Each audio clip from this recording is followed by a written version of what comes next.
Pirates of God's में मैं सिद्धार्थ ब्रह्मभट्ट आप सभी का एक बार फिर से स्वागत करता हूं। और इस वीडियो में आपको ये बताऊंगा कि महाभारत युद्ध में ऐसे कौन कौन से योद्धा थे जो पहले से ये जानते थे कि युद्ध का परिणाम क्या होगा। देखिए, विद्वानों की गणना, खास करके आर्यभट्ट की गणना के अनुसार महाभारत का युद्ध आज से लगभग 5197 साल पूर्व हुआ था। अभी 2021 शुरू हो गया है, तो हम 5158 वर्ष पूर्व कह सकते हैं।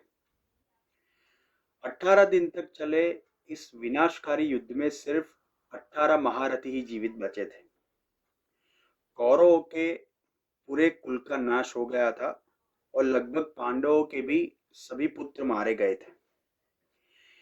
लेकिन जब युद्ध शुरू भी नहीं हुआ था, उससे पहले कुछ लोगों को ये पहले से ज्ञात था कि इसका परिणाम क्या होगा, कौन कौन इसमें मारा जाएगा।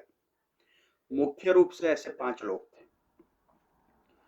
सबसे पहले थे, हम सभी जानते हैं, भगवान श्री कृष्ण।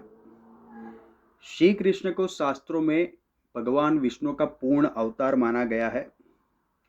वो त्रिकालदर्शी होने के साथ साथ योगेश्वर थे, इसलिए वो सब कुछ पहले से ही जानते थे। दूसरे थे भीष्म पितामह।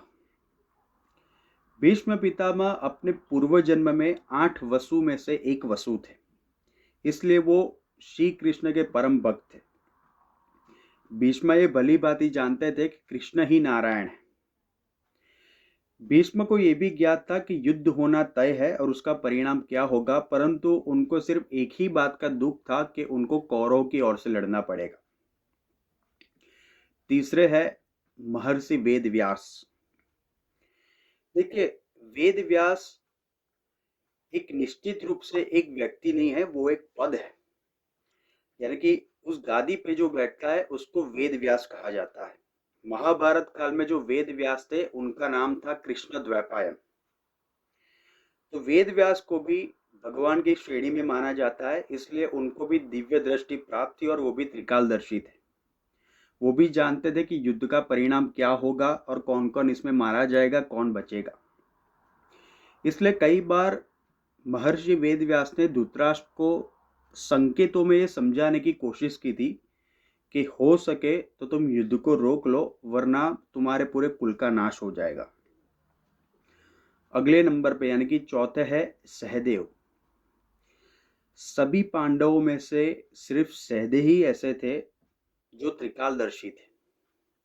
इसका कारण ये है कि उन्होंने अपने पिता पांडु, जो कि परम ज्ञानी थे, उनके मस्तिष्क के 3 टुकड़े खाए थे। तभी से उनको दिव्य दृष्टि प्रदान उनके ज्ञान द्वारा हुई थी और वो त्रिकालदर्शी हो गए थे। इसलिए सहदेव सब कुछ पहले से जानते थे। सिर्फ महाभारत की युद्ध के बारे में ही नहीं, अन्य जितनी भी घटनाएं हुई, जैसे कि द्रौपदी का चीरहरण, पांडवों का द्रुत क्रीड़ा में हार जाना, ये सब कुछ सहदेव जानते थे। लेकिन भगवान श्री कृष्ण ने सहदेव को ये श्राप दिया था कि अगर वो होने वाली किसी भी घटना के बारे में किसी को बताएंगे तो तत्काल उनकी मृत्यु हो जाएगी। इसलिए सहदेव किसी को भी कुछ भी बता नहीं पाते थे। अगला है 5वां नंबर, यानी कि संजय। संजय को भी युद्ध का परिणाम भली भांति ज्ञात था, ऐसा कहा जाता है। कहते हैं कि संजय के पास भी दिव्य दृष्टि थी, जो उन्होंने महर्षि वेदव्यास से प्राप्त की थी। धृतराष्ट्र ने एक बार महर्षि वेदव्यास से ये पूछा था कि आप कृपया करके ये बताइए कि युद्ध में विजयी कौन होगा, किसका नाश होगा। तो उन्होंने यानी कि वेदव्यास जी ने ये कहा था धृतराष्ट्र से कि जो वृक्ष कभी छाया नहीं देता उसका कट जाना ही उचित है। धृतराष्ट्र ने यह पूछा कि कौन कटेगा इस युद्ध में। तो महर्षि वेदव्यास ने कहा कि इसका जवाब तुम्हें संजय देंगे। मैं उनको दिव्य दृष्टि प्रदान करता हूँ, जिससे वो महल में बैठकर ही पूरा युद्ध देख पाएंगे और आपको इसका पूरा वृतांत बता पाएंगे। इसलिए कहते हैं कि जब से संजय को दिव्य दृष्टि प्राप्त हुई, तब से उनको ये पता चल गया था कि इस युद्ध का परिणाम भी क्या होगा। अगला नंबर है 6, यानी कि द्रोणाचार्य। कहते हैं कि कौरव और पांडवों के गुरु द्रोणाचार्य भी ये भली भांति जानते थे कि जिस पक्ष में श्री कृष्ण रहेंगे उस पक्ष में विजय होगी, लेकिन फिर भी द्रोणाचार्य कौरवों की ओर से लड़े थे। द्रोणाचार्य को भी दिव्य दृष्टि प्राप्त थी। महाभारत में एक बार इसका उल्लेख आता है।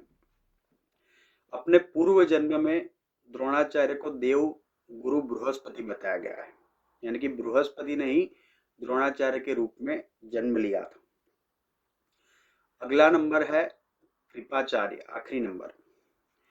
कहते हैं कि युद्ध के परिणाम का अनुमान कृपाचार्य को भी था, और ये भी कहा जाता है कि कृपाचार्य को भी दिव्य दृष्टि प्राप्त थी। इसका कारण ये है कि जब भगवान श्री कृष्ण ने अपने विश्व रूप का दर्शन दिया, तब अर्जुन को ये देखने के लिए, यानी कि दर्शन करने के लिए श्री कृष्ण ने दिव्य दृष्टि प्रदान की थी। इसका अर्थ यह है कि उनका दर्शन करने के लिए दिव्य दृष्टि की आवश्यकता होती है। महाभारत में उल्लेख है कि कृपाचार्य ने भी श्री कृष्ण के विश्व रूप का दर्शन किया था। इससे हमें अनुमान लगा सकते हैं कि कृपाचार्य के पास भी दिव्य दृष्टि थी और उनको भी युद्ध का परिणाम पहले से ही ज्ञात था, लेकिन फिर भी ये पांडवों की ओर से नहीं लड़े थे, बल्कि अपने कर्तव्य का पालन करते हुए उन लोगों ने कौरवों की ओर से युद्ध लड़ा था। तो धन्यवाद। आप हमारे चैनल पे सब्सक्राइब करें अगर नए हैं तो, और आप अपने कमेंट्स भी दीजिए। Thank you so much.